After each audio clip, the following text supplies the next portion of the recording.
शुभप्रभात. मी अमोल दरंदले आपला सर्वांचं या वसुंधरा जॉग्रफी सिम्प्लिफाईड या यूट्यूब चॅनलवर आपणा सगळ्यांचं स्वागत करतो.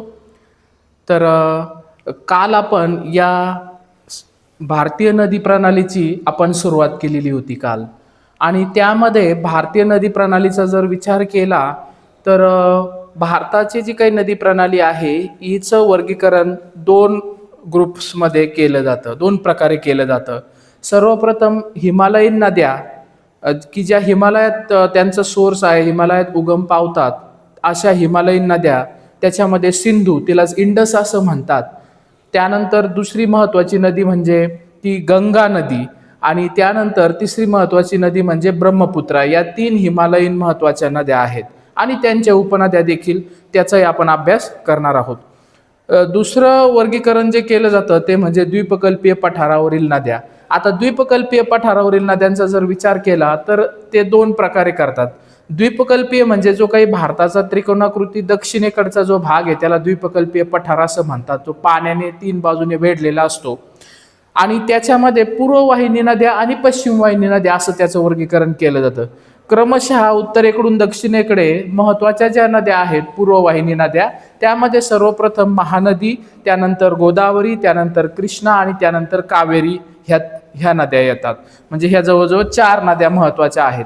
जर पश्चिम वाहिनी नद्यांचा जर विचार केला म्हणजे त्या अरबी समुद्राला जाऊन मिळतात, त्याच्यामध्ये नर्मदा आणि तापी ह्या दोन नद्या महत्त्वाच्या आहेत. तशा इतर अनेक छोट्या छोट्या नद्या आहेत, पण महत्त्वाच्या ज्या नद्या आहेत या नद्या आणि त्यांच्या उपनद्यांचा अभ्यास कालपासून आपण सुरू केलेला आहे. तर सर्वप्रथम काल आपण सिंधू नदी प्रणालीबद्दल त्याचा अभ्यास केलेला आहे. तर सिंधू नदी प्रणालीबद्दल आणखीन एक खूप महत्त्वाची माहिती मी सांगू इच्छितो. आत्ता काहीच दिवसापूर्वी, म्हणजे जेव्हापासून पाकिस्तानने जो आपल्यावरती जो हल्ला केला होता, टेररिस्ट जो आतंकवादी हल्ला केला, भ्याड हल्ला, आणि भारताने त्याचं प्रत्युत्तर अतिशय चांगल्या प्रकारे दिलं, या सर्व घटनेशी आपण सर्व परिचितच आहात.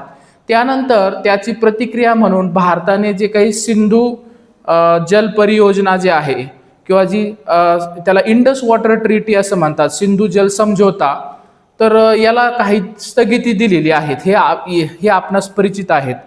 तर त्याच्याबद्दल मी थोडक्यात सांगू इच्छितो सर्वप्रथम, आणि नंतर गंगा नदी प्रणालीला आपण सुरुवात करणार आहे. तर ही इंडस वॉटर ट्रीटी काय आहे तर थोडक्यात आपण पाहूया. तर म्हणजे 1947 नंतर काय झालं होतं, भारत आणि पाकिस्तानचं विभाजन झालं, हे सगळ्यांना माहिती आहे. तर त्यानंतर हे आता ह्या ज्या नद्या आहेत, इंडस जी सिंधू नदी आहे, सिंधू नदी ही एक मुख्य नदी आणि तिच्या 5 मुख्य उपनद्या यांची काय झाली होती, वाटणी झाली होती. आता ती वाटणी, ती विभागणी कशी झाली आणि त्याला मध्यस्थ कोणी केलं होतं ते थोडक्यात पाहूया आपण. सर्वप्रथम याला म्हटलं जातं इंडस वॉटर ट्रीटी. याला इंग्रजीतून IWT असं म्हणतात, किंवा याला इंडस वॉटर ट्रीटी असं म्हटलं जातं. इंडस वॉटर ट्रीटी, इंग्रजीतून इंडस वॉटर ट्रीटी, TREATY. आता ही कधी झाली इंडस वॉटर ट्रीटी ते खूप महत्वाचं आहे. ती झाली स्वातंत्र्यानंतर 19 सप्टेंबर 1960 रोजी ही झालेली आहे बघा. आता कुणाकुणामध्ये झाली हे माहितीच आहे आपणाला. ही झाली आहे इंडस म्हणजे सिंधू जल समझोता त्याला म्हटलं जातं. 19 सप्टेंबर 1960 कुठल्या दोन देशांच्या दरम्यान झाली, ही झालेली आहे पाकिस्तान आणि भारत, किंवा भारत आणि पाकिस्तान, पाकिस्तान व भारत. त्यावेळेसचे पाकिस्तानचे तत्कालीन पंतप्रधान अयूब खान हे होते. अयूब खान.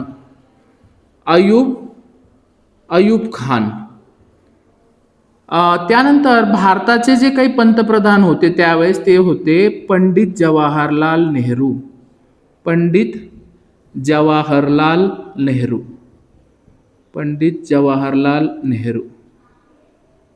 अलीकडच्या काळात हा जो मुद्दा आहे खूप चर्चेच होता आणि स्पर्धा परीक्षेच्या दृष्टीने पण खूप महत्त्वाचा आहे.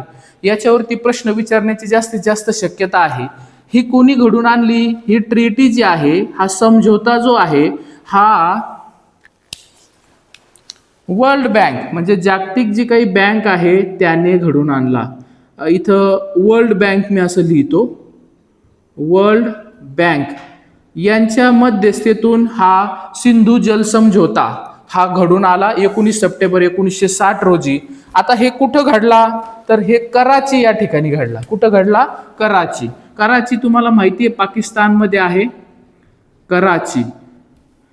तर याच्यामध्ये काय ठरवण्यात आलं हे थोडक्यात आपण पाहूया. सर्वप्रथम याच्यामध्ये ज्या सिंधू नदी आहे, सिंधू नदी, मी सिंधू नदी आणि तिच्या उपनद्या या ठिकाणी त्याच्या खालीच या ठिकाणी लिहितो बघा. बघा सर्वप्रथम हे लक्षात कसं ठेवायचं, नद्या म्हणजे ह्या 5 उपनद्या आणि सिंधू एक 6वी, आणि ह्या 5 उपनद्यांच्या नावावरच नाव काय पडलं? पंजाब प्रांत असं पडलेलं आहे. तर याच्यामध्ये सर्वप्रथम जे मी एक ट्रिक सांगतो बघा. ट्रिक काय आहे? याला ह्या ज्या नद्या कशा लक्षात ठेवायच्या, असं म्हटलं जातं की सब्र का फल मीठा होता है. In English it is known as patience bear sweet fruits. तर त्या प्रकारे सबर, हे बघा आपण असं लक्षात ठेवू शकता. स म्हणजे यस, त्यानंतर थोडंसं याच्यामध्ये अंतर सोडा, स, त्यानंतर ब, त्यानंतर र, सबर. आणि भारताचे जे काही भारतीय सर्वोच्च न्यायालयाचे, सुप्रीम कोर्टाचे जे जज आहेत त्यांचं जे काही पोझिशन आहे, डेजिग्नेशन आहे, त्याला काय म्हटलं जातं इंग्रजीतून? चीफ जस्टिस ऑफ इंडिया असं म्हटलं जातं बघा. म्हणजे काय? स ब र, चीफ जस्टिस ऑफ इंडिया म्हणजे CJI. अशी ही ट्रिक आहे बघा, अतिशय चांगली ट्रिक आहे. आता तुम्ही त्यावरून नद्यांची नावं या ठिकाणी लिहू शकता. हे जे पहिले अल्फाबेट आहेत हे कसे पण लक्षात राहतील. स ब र आणि CJI म्हणजे चीफ जस्टिस ऑफ इंडिया. स म्हणजे काय? स म्हणजे आपण त्याला म्हणतो सतलज नावाची नदी आहे. सतलज, सतलज. यावरून मी आपणास सांगणार आहे की कुठल्या नद्यांचं पाणी कुणाला देण्याचं ठरवलं गेलं. 19 सप्टेंबर 1960 रोजी कराची या ठिकाणी भारतीय पंतप्रधान पंडित जवाहरलाल नेहरू आणि पाकिस्तानचे पंतप्रधान त्यावेळेसचे तत्कालीन पंतप्रधान आयुब खान यांच्याद्वारा. म्हणजे स म्हणजे सतलज. हे ब म्हणजे काय आहे? याला म्हणतात बियास. काय आहे? बियास आहे. त्यानंतर र, र, र वरून रावी. त्यानंतर सी आला, सी वरून चीनाब, चीनाब. त्यानंतर जे आला, जे म्हणजे झेलम, झेलम, झेलम. आणि त्यानंतर आय, आय म्हणजे इंडस. आता हे इंडस इंग्रजीतून म्हणतात, आपण इंग्रजीतूनही लिहिलं तरी चालेल इंडस, फक्त कंसात तुम्हाला समजण्यासाठी मी या ठिकाणी सिंधू असं देतो, सिंधू नदी. तर अशा प्रकारे ह्या किती नद्या झाल्या मग तुम्ही याचं काउंटिंग करू शकता. ही 1 सतलज, दुसरी बियास, तिसरी रावी, चौथी चिनाब, 5वी झेलम आणि 6वी ही इंडस, सिंधू त्याला असं म्हटलं जातं. तर आता याच्यामध्ये सगळ्यात महत्त्वाचं कुठली नदी म्हणजे कुठल्या नदीचं पाणी कोणी वापरायचं हे काय असं ठरवलं गेलं या ठिकाणी आपण पाहू शकता. मी तुम्हाला अतिशय चांगल्या प्रकारे सांगतो. आता आमच्या वेळेस पॅटर्न जो होता म्हणजे परीक्षेचा पॅटर्न जो होता तो होता 80-20 पॅटर्न. तर याच्यामध्ये ह्या ज्या 3 नद्या आहेत, ह्या वरच्या 4, 5 आणि 6 ह्या 3 नद्या आहेत ना, ह्या पश्चिमेकडच्या आहेत, पश्चिमेकडच्या. आणि पूर्वेकडच्या 3 नद्या कुठल्या आहेत? सतलज, बियास आणि रावी. म्हणजे मी या ठिकाणी देतो पहा, आपण या ठिकाणी पाहू शकता किंवा इकडे पाहू शकता. ह्या 3 नद्या म्हणजे सर्वप्रथम या 3 नद्या पाहूया आपण. रावी, बियास आणि सतलज ह्या ज्या 3 नद्या आहेत यांचं पाणी भारताने वापरायचं असं ठरलं. भारत याच्यावर बांधू शकतो वगैरे वगैरे. भारत वापरू शकतोय पाणी, म्हणजे भारताने किती वापरायचं मी थोडक्यात देतो. 80-20 पॅटर्न असं समजलं. असं 80% पाणी या 3 नद्यांचं, पूर्वेकडच्या ज्या 3 नद्या आहेत सतलज, बियास आणि रावी, 80% पाणी इथं आय लिहितो. आय म्हणजे इंडिया. 80-20 पॅटर्न म्हटलं ना मी. आणि 80% पाणी भारत, आय फॉर इंडिया वापरणार आणि 20% पाणी कोण वापरणार? पाकिस्तान वापरणार असं ठरलं. भारत याच्यावर बांध पण बांधू शकतो, तुम्हाला माहिती आहे. आपण पुढच्या एखाद्या क्लासला ह्या नद्यांवरील बांध पण कव्हर करू दुसऱ्या सेपरेट व्हिडिओमध्ये. तर असं 80% पाणी भारत वापरणार या पूर्वेकडील 3 नद्यांचं आणि 20% पाणी पाकिस्तान वापरणार आणि दुसरं म्हणजे या राहिलेल्या ज्या 3 नद्या आहेत, चिनाब, झेलम आणि इंडस किंवा तिला सिंधू म्हणतो. इथे पण तुम्ही 80-20 पॅटर्न लिहू शकता. फक्त याच्यामध्ये हा आय जो आहे इथं पी लिहायचा, म्हणजे पाकिस्तान 80% पाण्याचा वापर करणार आणि 20% पाण्याचा वापर कोण करणार? भारत करणार ह्या नद्यांचं. याच्यात आणखीन एक विद्यार्थी मित्र एक गोष्ट सांगू इच्छितो मी, की ह्या नद्यांवर आहे ना भारताचे बांध अत्यल्प कमी आहेत बघा. म्हणजे पाकिस्तान त्या बांधांची उंची पण नाही वाढून देत. सर्वप्रथम तर विरोधच केला होता. थोडं काही झालं का पाकिस्तान काय करायचा, की जे जागतिक बँक आहे त्यांच्याकडे जाऊन अपील करायचं याच्या संदर्भात. पण परिस्थिती बदललेली आहे. म्हणजे परिस्थिती बदलली, लोकसंख्या आणि ह्या सगळ्यात त्यावेळेस घेतलेला जो निर्णय आहे तो आता ह्यावेळेस थोडंसं काय होतंय, भारताची लोकसंख्या वाढली आहे आणि भारतासंग थोडं इनजस्टिस झालेलं आहे. तर आपल्याला काय वाटतंय तुम्ही याविषयी कमेंटमध्ये देऊ शकता. सध्या भारतनी याला स्थगिती दिलेली आहे, म्हणजे एकदम रद्द नाही करतायत. याला जागतिक नियम असतात, जागतिक कायदे कानून असतात, पण सध्या ह्या सिंधू जलसंधीला स्थगिती दिलेली आहे. अशा प्रकारे हे सिंधू समझोता मी समजून सांगण्याचा आपणास प्रयत्न केला. आपल्याला हा व्हिडिओ आवडला असेल तर कृपया कमेंट बॉक्समध्ये तुम्ही फीडबॅक देऊ शकता किंवा याच्याबद्दल तुमची प्रतिक्रिया तुम्ही करू शकता, की तुम्हाला काय वाटतंय की हे जे काही वाटणी किंवा विभागणी झाली होती याच्याबद्दल आता सद्यस्थितीचं त्याचं काय महत्व आहे. सध्या खूप चर्चेत आहे, स्पर्धा परीक्षेला हे विचारलं जाईल. तर धन्यवाद. आता आपण आपल्या पुढच्या टॉपिकला सुरुवात करूया. मयूर, आपली जी दुसरी नदी आहे ही नदी क्लिअर झाल्या. याच्या ज्या 5 नद्या आहेत, सिंधू ही मुख्य नदी आणि त्याच्या 5 उपनद्या झाल्या. आज आपण गंगा नदी प्रणालीबद्दल माहिती पाहणार आहोत. तर गंगा नदी प्रणालीचा जर विचार केला तर या ठिकाणी याला मी पुसून टाकतो आता पटकन. हे समजलं ना, यावर प्रश्न राहिला. सिंधू नदी जे आहे, प्रश्न याच्यावर पण जास्त करून मी विचारू शकतो, कारण की सध्या ते चर्चेला आहे. काय? इंडस वॉटर ट्रीटी बद्दल आपणास काय माहिती आहे? तर अशा प्रकारे ते तुम्ही लिहू शकता. मी तुम्हाला शॉर्ट त्याच्या ट्रिक्स सांगितल्या, तेच तुम्हाला लिहायचं आहे. आता त्यानंतर गंगा नदी प्रणाली टॉपिक काय आपला? गंगा नदी प्रणाली. गंगा नदी प्रणाली. आता सर्वप्रथम मी त्याच्या नद्या कुठल्या कुठल्या आहेत आणि उपनद्या कुठल्या कुठल्या आहेत ते आपण समजून घ्या. याची पण एक खूप चांगली मी ट्रिक सांगतो. ट्रिक काय आहे गंगा नदी प्रणालीची? गंगेच्या पण पूर्व वाहिनी नद्या आणि पश्चिम वाहिनी नद्या असे 2 त्याचे विभागणी करून घेऊ शकतो. पूर्व वाहिनी पश्चिम वाहिनी नाही त्याला म्हटलं जातं. काय म्हटलं जातं? पूर्व वाहिनी पश्चिम वाहिनी असं म्हणण्यापेक्षा राईट बँक ट्रिब्युटरीज आणि लेफ्ट बँक ट्रिब्युटरीज असं त्याला म्हटलं जातं. हां, त्याच्या इथे सर्वप्रथम तुम्ही इथं म्हणू शकता राईट बँक ट्रिब्युटरीज. काल मी सांगितलं होतं की राईट बँक म्हणजे काय? समजा ही नदी पश्चिमेकडून पूर्वेकडे वाहते, पश्चिम आणि पूर्वेकडे वाहते. पूर्व म्हणजे नदी कुठं वाहू राहिली? त्या उजव्या हाताला वाहू राहिली. तर तिच्या म्हणजे राईट बँक ट्रिब्युटरीज कुठल्या होतील? की त्याच्या राईटकडून त्या काय होत आहे ते मुख्य नदीला मिळता येते अशा प्रकारे. तर ही काय होईल? ही एक्स, याला एक्स मानू, आणि मुख्य नदी वाय. तर ही एक्स काय झाली? वायची उपनदी झाली. पण उपनदी पण कशी? राईट बँक म्हणजे उजव्या बाजूने ती त्याला मिळते. आणि दुसरी फॉर एक्झाम्पल या ठिकाणी एक नदी दाखवली मी झेड नावाची.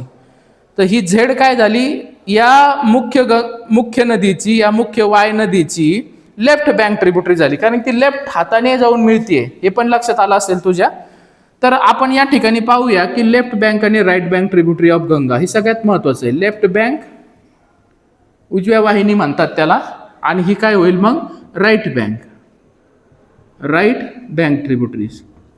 हां, आता लेफ्ट बँकमध्ये जर विचार केला आणि राईट बँक, तर जास्त करून ज्या नद्या आहेत त्या लेफ्ट बँक ज्या आहेत त्या जास्त आहेत.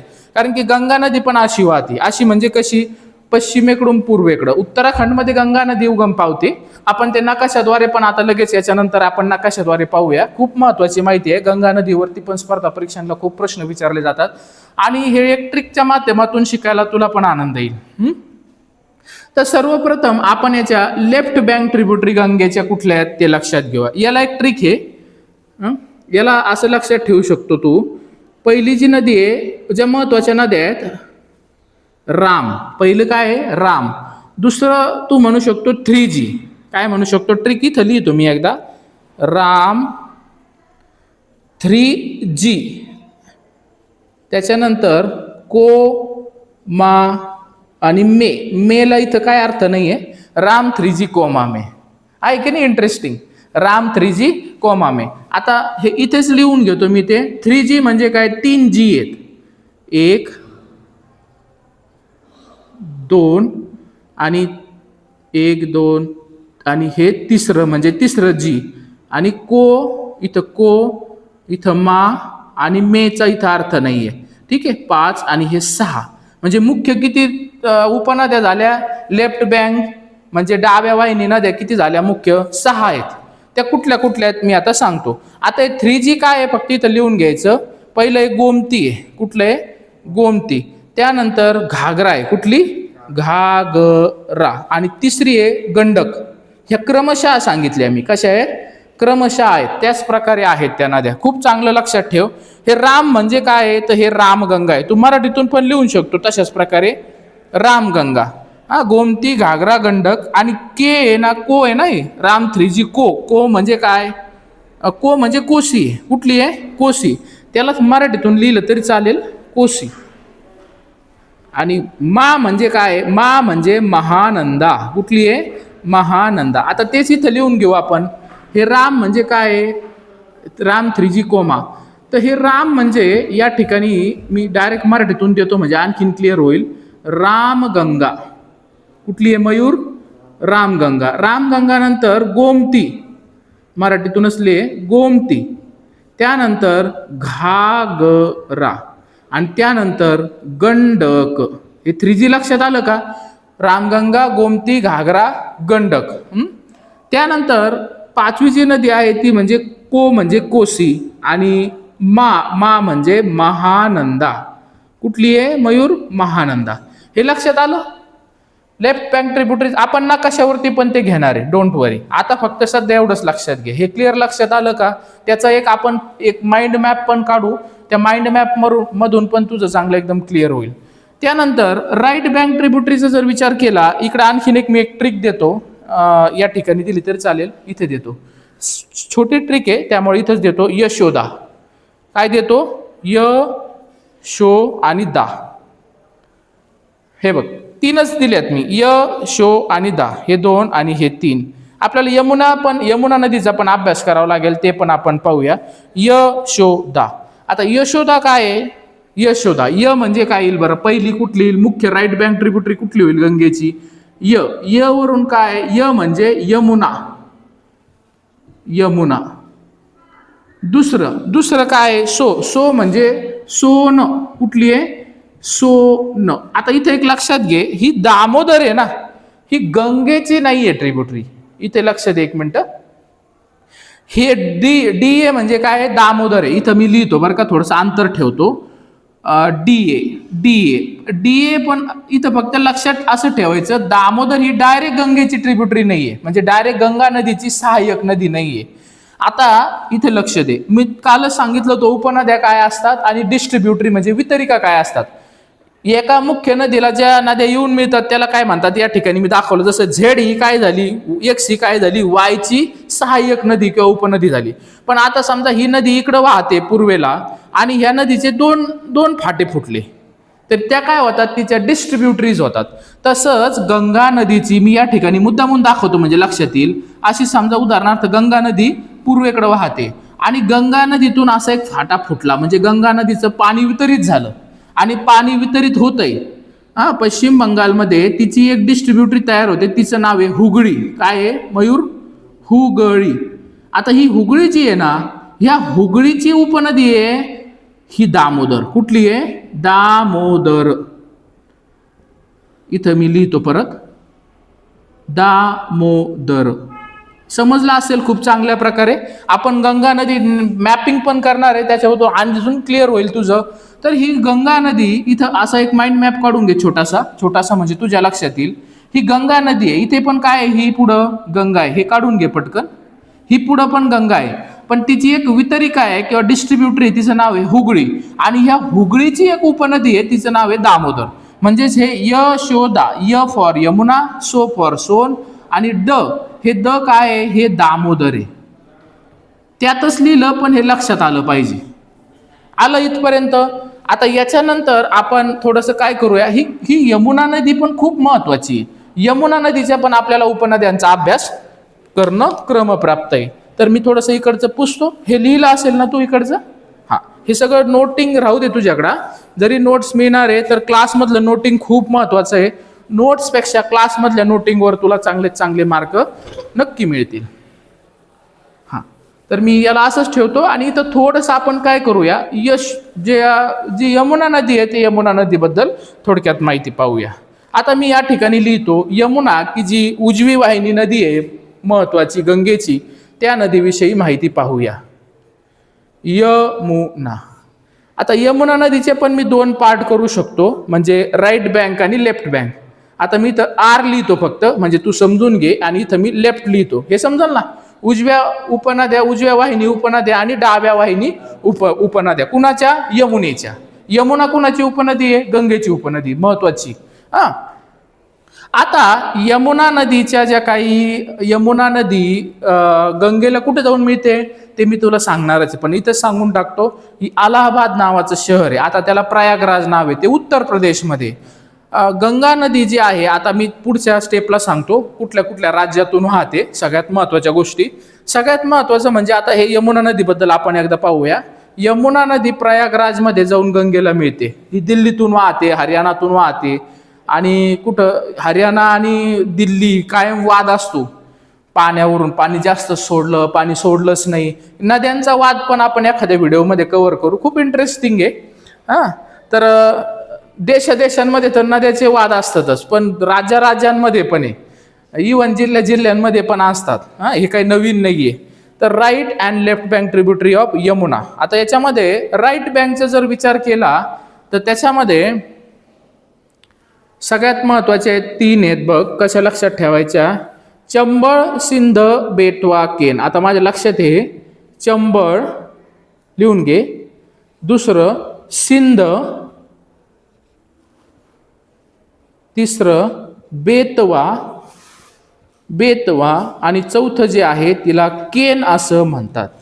चंबळ, सिंध, बेतवा, केन. चंबल, सिंध, बेतवा, केन, अशा या चार इच्या मुख्य उजव्या वाहिनी नद्या आहेत कुणाच्या, यमुनेच्या. आणि डाव्या कुठल्या आहेत, डाव्या पण खूप महत्वाच्या आहेत. त्याची एक ट्रिक आहे माझ्याकडे, ती काय आहे बघ, इथं बघ, ही, री, से आणि वा. हे बघ इकडे बघा. आता हे फक्त तू काय म्हणू शकतो, हरिसेवा म्हटलं तरी चालेल. आता तुझ्यावर कसं म्हणणं आहे त्याचं, हरिसेवा. फक्त मी हरीच्या ऐवजी हाय केलेलं इथं, ते लक्षात ठेवण्याची एक ट्रिक आहे, लक्षात येऊन जाईल. ते हरिसेवा असं म्हटलंय बरं का. तर ह काय आहे, हिंदने. कुठली आहे, हिंदने. आता एकदा इथं इंग्लिश मधून लिहितो म्हणजे तुझ्या चांगलं लक्षात येईल. री काय आहे, रिंद आहे. कुठली आहे, रिंद. से काय आहे, सेंगर आहे. कुठली आहे, सेंगर. आणि व काय आहे, वरुण आहे. आता मी त्यालाच मराठीतून लिहितो, काय कन्फ्यूज होऊ नको. म्हणजे असं काही नाही का सरने इंग्लिशमधून दिलं, तर ते तुला सोपं करण्यासाठी ट्रिकच्या माध्यमातून मी ते दिलेलं आहे. तर या ठिकाणी तू पाहू शकतो, इथं आपण काय ट्रिक वापरली होती, ही किंवा हरी. हरिसेवा म्हणतो ना आपण. हरी म्हणजे भगवंताची सेवा, परमेश्वराची, परमात्म्याची. तर हे आणि त्याच्यानंतर इथं री याला मी अंडरलाईन करून घेतो, हे से आणि वा. म्हणजे हे काय, हिला काय म्हणतात, ह वरून काय होईल, हिंदन. तेच मराठीतून लिहितो तुला समजण्यासाठी. दुसरं काय होईल, रिंदन. त्यानंतर तिसरं जे आहे, सेंगर. आणि चौथं जे आहे, वरुणा. अशा प्रकारे ह्या चार हिच्या डाव्या म्हणजे लेफ्ट बँक ट्रिब्युटरीज यमुनेच्या, आणि ह्या ज्या चार आहेत, चंबळ, सिंध, बेतवा, केन, ह्या ज्या आहेत ह्या राईट बँक ट्रिब्युटरीज आहे गंगेच्या. तेच मी या ठिकाणी लिहितो बघ, हिंदन. त्यानंतर हे रिंदन नाही, रिंद आहे. हिंदन, रिंद,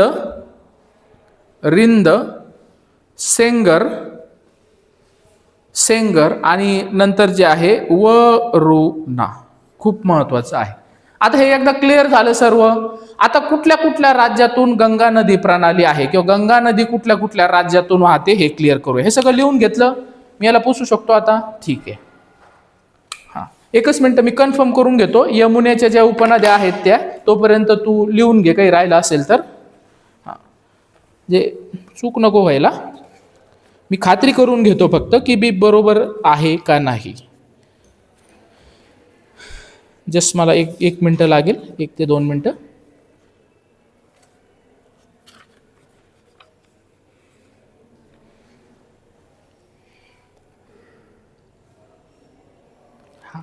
चंबळ आहे.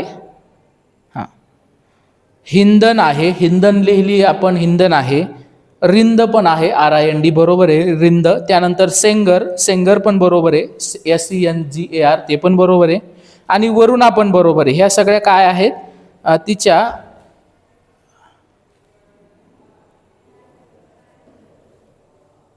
एक मिनिट मयूर, एक minute. It is join by the Chambal Sindh Betwa Ken. हा बरोबर आहे. On its right bank which originate from the peninsular. हा बरोबर आहे, बरोबर आहे, सगळं बरोबर आहे, काहीच हरकत नाही. आणि फक्त याच्यामध्ये एक ट्विस्ट आहे बघ. ह्या ज्या नद्या आहेत ना, आता ह्या हिमालयीन नद्या जरी म्हटलं तर ह्या ज्या तिच्या राईट बँक ट्रिब्युटरीज आहेत एवढ्या आहेत ना, ह्या द्वीपकल्पीय पठारावरून गंगेला जाऊन मिळतात. कुठून जाऊन मिळतात? द्वीपकल्पीय पठारावरून. इथं लिहून घे, द्वीपकल्पीय पठारावरून, पठारावर उगम पावून असं लिहे. पठारावर उगम पावून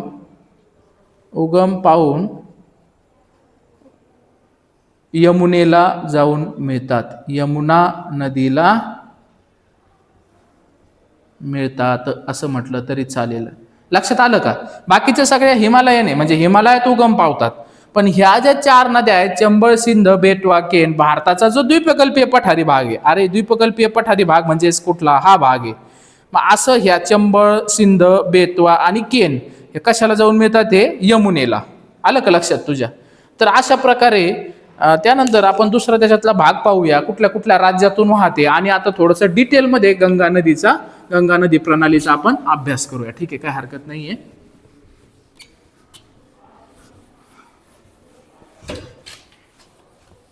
इथे मी 5 प्रयाग पण सांगणार आहे, खूप महत्वाचे आहेत 5 प्रयाग.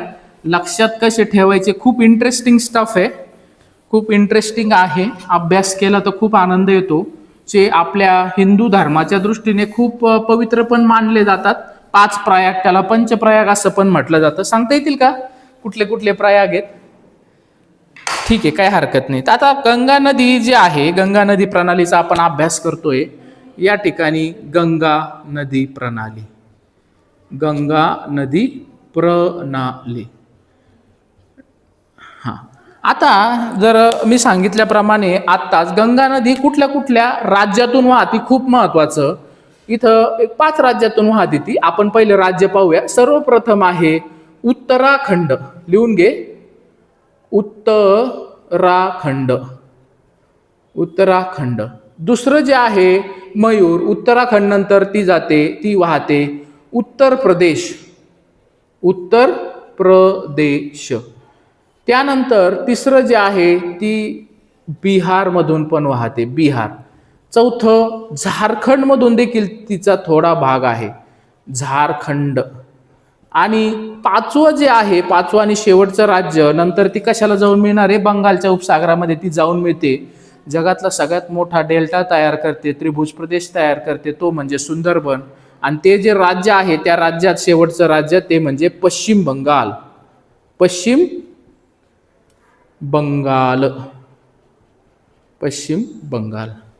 आता सर्वप्रथम हे लिहून घेतलं असेल तर मी याला परत खोडतो आणि आपण आता गंगा नदी प्रणालीचा सविस्तर आपण काय करूया? अभ्यास करूया. आता हे खूप महत्वाचं आहे, गंगा नदीचा अभ्यास करायचा. ठीक आहे, गंगा नदी प्रणालीचा. आता सर्वप्रथम 5 प्रयाग जे आहेत ना ते पाहू आपण.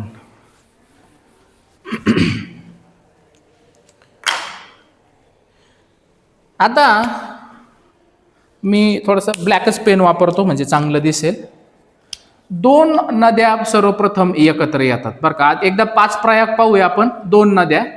हा, दोन नद्या अशा एकत्र येतात. तर दोन नद्या एकत्र ज्या येतात त्यांचं नाव काय आहे? एकीचं नाव आहे विष्णुगंगा. आता लिहून घे पटपट. विष्णू गंगा. 5 प्रयाग पाहूया, उगम कुठं होतो, काय आणि कशी वाहते. आणि ही आहे धौली गंगा. कुठली आहे? धौली गंगा. विष्णुगंगा आणि धौली गंगा त्या या ठिकाणी एकत्र येऊ राहिल्या.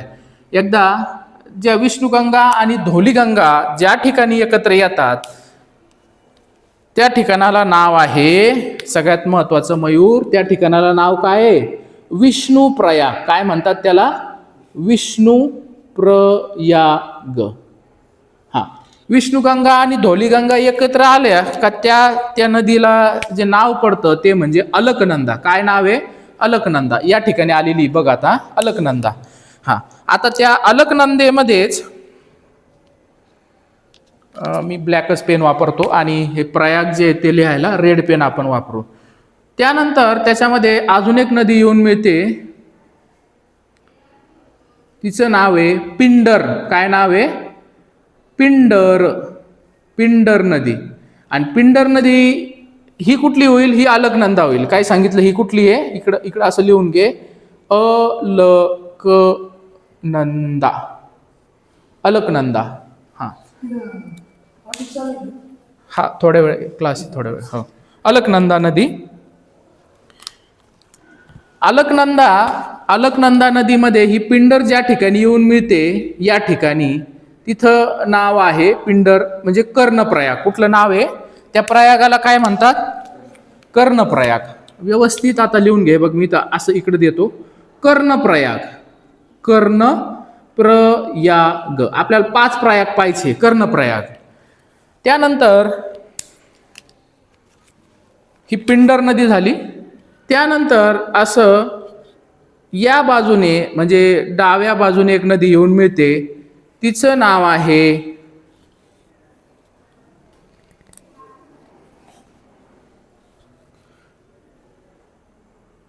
महानंदा. कुठलं नाव आहे? एक मिनिट कन्फर्म करून घेतो. हा, सॉरी, महानंदा नाही, मंदाकिनी. काय आहे? मंदाकिनी. मंदाकिनी. आणि मंदाकिनी ज्या ठिकाणी येऊन मिळते तिथं जो प्रयाग तयार होतो या ठिकाणी, तो प्रयाग जो आहे त्याचं नाव आहे मंदाकिनी. म्हणजेच तो म्हणजे महादेव. रुद्रप्रयाग. काय होतं? रुद्र. महादेवाचं, शिव परमात्म्याचं नाव काय आहे? रुद्र पण आहे. रुद्रप्रयाग. रुद्रप्रयाग. किती प्रयाग झाले आतापर्यंत? 1 हे कर्णप्रयाग, 2 हे रुद्रप्रयाग, 3. अजून किती राहिले? 2 राहिलेले आहेत. खूप महत्वाचं आहे. हा हा, अजून 2 राहिले. आता ही झाली रुद्रप्रयाग. रुद्रप्रयाग, विष्णुप्रयाग, कर्णप्रयाग, रुद्रप्रयाग. आणि आता अजून एक नदी येऊन मिळते, ती पण खूप महत्वाची आहे. तिचं नाव आहे, त्याच्या आधीचे येऊन मिळते एक नदी, एक नंदाकिनी आहे. नंदाकिनी नावाची नदी ही तर वरच्याच भागात आहे. नंदाकिनी इथं दाखवून देतो मी, काय हरकत नाहीये. या ठिकाणी एक नदी येऊन मिळते. तिचं नाव काय आहे? इकडं दाखवतो मी असं.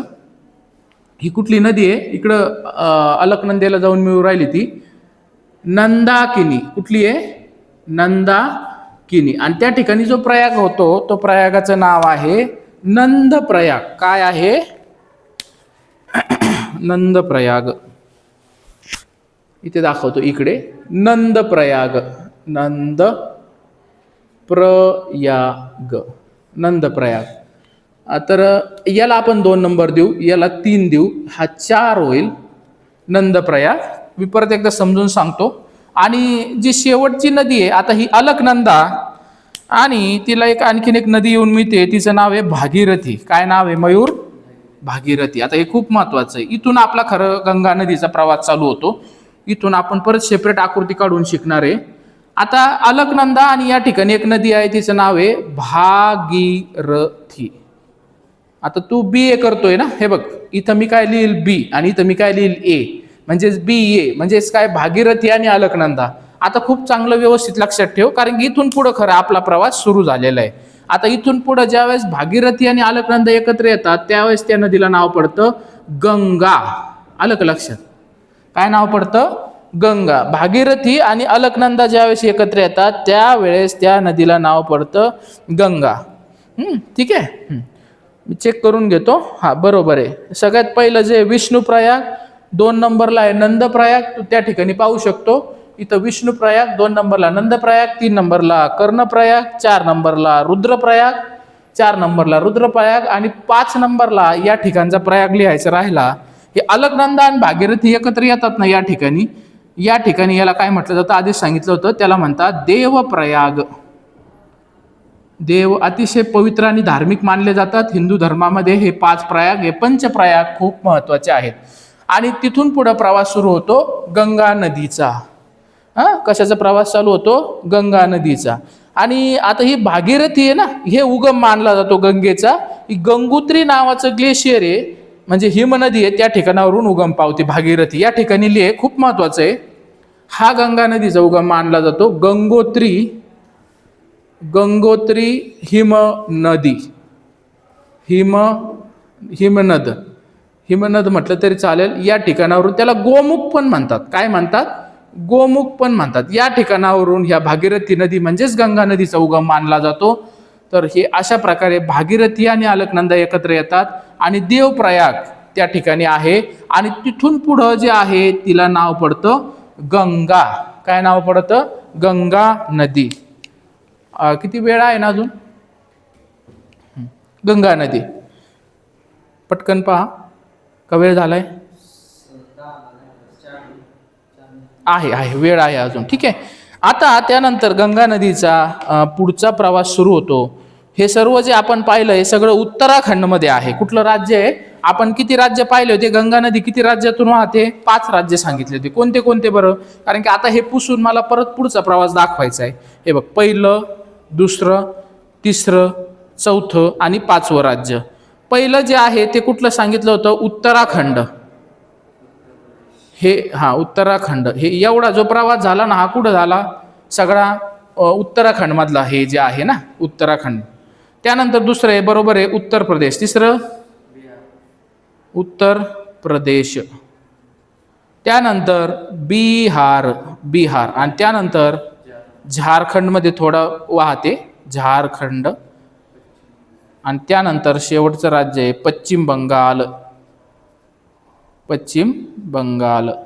थोडंसं याचं जर फॅक्ट सांगितले आम्ही तर ती किती किलोमीटर गंगाला जी लांबी आहे ना, 2525 आहे. खूप लक्षात ठेवायला खूप सोपं आहे. 25 काय किलोमीटर आहे? 25 किलोमीटर काय आहे तिची लांबी आहे. इथं लिहून घेऊ शकतो लांबी. 25 लिहून घेऊ शकतो. आणि ही लांबी जर थोडक्यात ह्या राज्यांमध्ये सांगायचं झालं तर हे पण खूप महत्वाचं आहे. ती जी सगळ्यात जास्त जी ती वाहते, कुठल्या राज्यातून वाहते तर ते म्हणजे उत्तर प्रदेश. 1450 आहे. 2च लक्षात ठेव. उत्तर प्रदेशमधून ती 1450 किलोमीटर वाहते. 1450 म्हणजे सगळ्यात जास्त ती उत्तर प्रदेशमधून वाहते. आणि 2 नंबर कुठल्या राज्यातून वाहते तर ती वाहते पश्चिम बंगाल राज्यातून वाहते. किती किलोमीटर आहे? 520 किलोमीटर. किती? पश्चिम बंगालमधून 520 किलोमीटर. आणि सगळ्यात कमी ती झारखंडमधून वाहते. एवढं सगळं लक्षात ठेवण्याची गरज नाही आहे. एवढ्या जरी फॅक्ट्स लक्षात आली तरी खूप आहे. तर अशा प्रकारे त्यानंतर गंगा नदीचा प्रवास सुरू होतो. आणि या ठिकाणी पुढं अजून आपण उत्तराखंडमध्येच आहे. या ठिकाणी एक ठिकाण आहे मयूर, त्याचं नाव आहे हरिद्वार.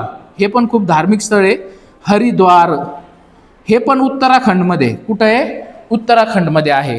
तर या हरिद्वारला गंगा नदी मैदानी प्रदेशामध्ये प्रवेश करते. कुठं प्रवेश करते? मैदानी. तुला जर आठवत असेल तर काल मी 3 अवस्था सांगितल्या होत्या. नदीचे 3 अवस्था असतात. कुठल्या बरं? युवा अवस्था, प्रौढ अवस्था आणि वृद्ध अवस्था. आता नदी कुठल्या अवस्थेत आहे? सध्या पूर्ण ही सगळं जे दाखवलं ते युवा अवस्थेत आहे. या ठिकाणी गंगा नदी मोठमोठ्या दऱ्या तयार करते. व्ही आकाराच्या दऱ्या, यू आकाराच्या दऱ्या, गॉर्ज, कॅनियॉन्स आणि खूप उभं खनन खूप जास्त करते नदी. हरिद्वारला ही तिच्या दुसऱ्या टप्प्यामध्ये प्रवेश करते. ते म्हणजे कुठला? युवा आणि त्यानंतर प्रौढ अवस्थेमध्ये. म्हणजे इथं कुठे येते? ती मैदानी प्रदेशामध्ये प्रवेश करते. मैदानी प्रदेशात प्रवेश करते. कुठं? हरिद्वारला मैदानी प्रदेशात प्रवेश करते. प्रवेश करते. या ठिकाणावरून पुढं जे आहे आता आपण या ठिकाणी थांबूया. पुढील क्लास आहे मला. तर आपणा सगळ्यांनाही धन्यवाद. आपले काही फीडबॅक असेल, कमेंट्स असतील, सुझाव असतील तर कृपया तुम्ही नक्कीच सुचवा. काही ॲडिशन असेल तर हे नक्कीच नोंदवा. कमेंट बॉक्समध्ये तुम्ही द्या. तर धन्यवाद. थँक्यू.